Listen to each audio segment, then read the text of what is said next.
Paddington and the Christmas Visitor, written by Timothy Knapman and illustrated by Becky Cameron.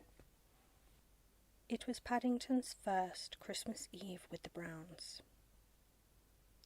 Jonathan was showing him how to decorate the Christmas tree and telling him all about Santa Claus.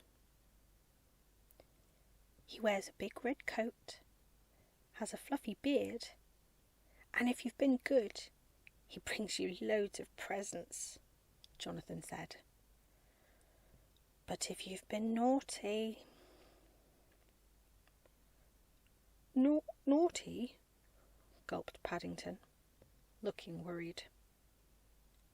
That night, Paddington tossed and turned.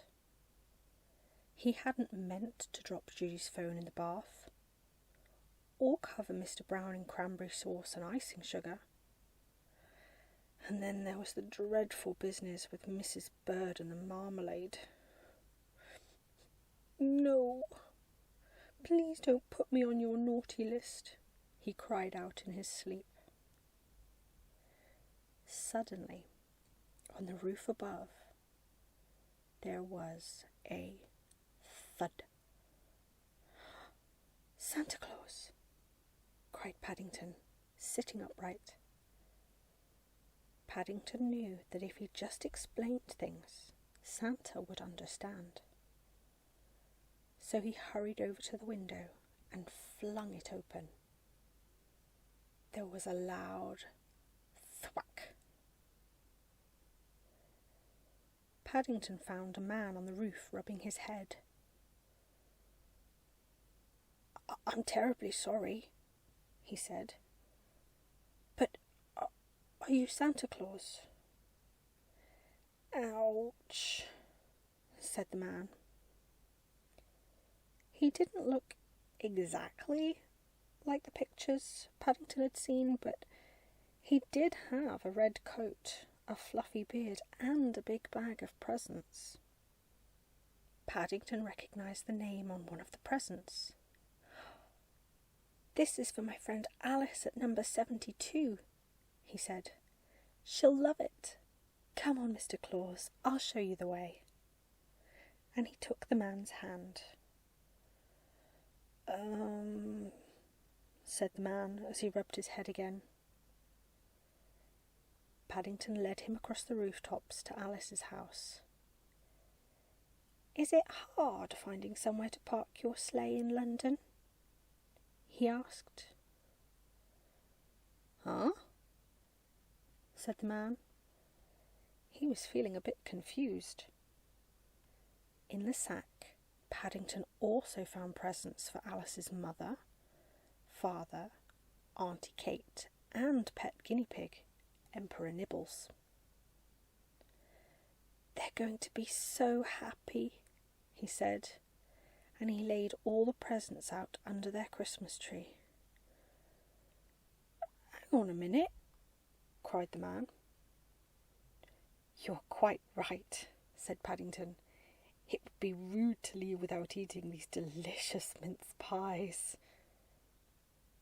Together, they delivered presents to every house in Windsor Gardens. When they'd finished, they were so full of mince pies they could hardly walk. How are we going to get home? Said Paddington. Said the man, through a particularly tasty mouthful of mince pie. He was starting to enjoy himself.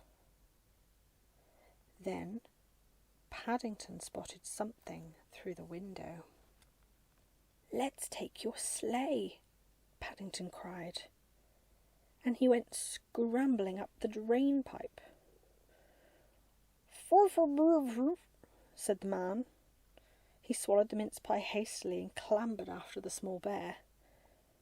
Sleigh? He exclaimed. Paddington was just making himself comfortable when the sleigh started to slip. No! Yelled the man. He jumped in next to Paddington and tried to stop it sliding off the roof, but he was too late. "Here we go," said Paddington. "Ah!" said the man. He shut his eyes and waited for the crash. But when he opened his eyes again, they were flying. Paddington's new friend was so relieved he burst out laughing. "Ho, ho, ho!"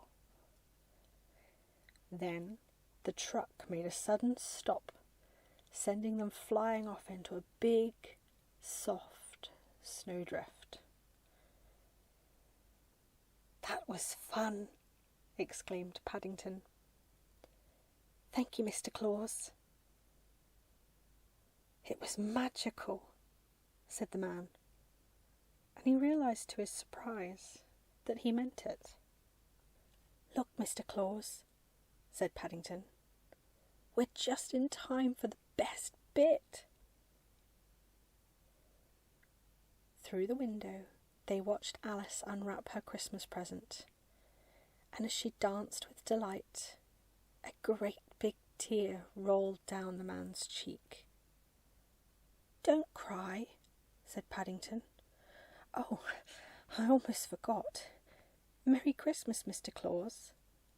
He took off his hat and reached inside.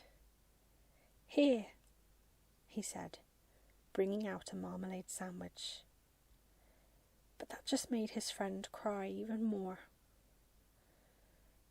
"Don't you like marmalade sandwiches?" asked Paddington. "I love them," he said. "Thank you, little bear. You've helped me to understand what Christmas is really about. Merry Christmas." "Goodbye, Mr. Claus," said Paddington, and he raised his hat. "Merry Christmas." The end.